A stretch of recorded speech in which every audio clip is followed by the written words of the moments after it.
Pinagdiriwang po ngayong araw ang Urban Poor Solidarity Week 2023. May report si Joshua Garcia live. Joshua?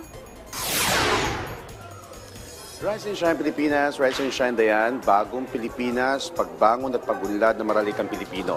Ito ang tema ng Urban Poor Solidarity Week 2023 na nakatakdang idaos ngayong araw.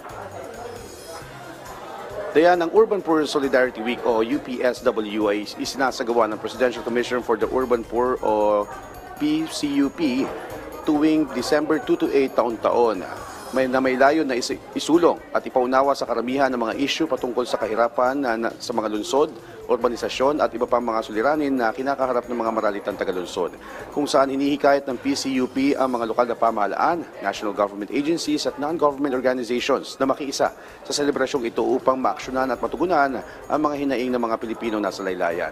Samantala dayan, inaasahan naman dadalo sa nasabing kaganapan ng ilang government officials at ilang kawani ng ilang ahensya ng pamahalaan, gaya ni Senator Win Gatchalian at DSWD Secretary Rex Gatchalian.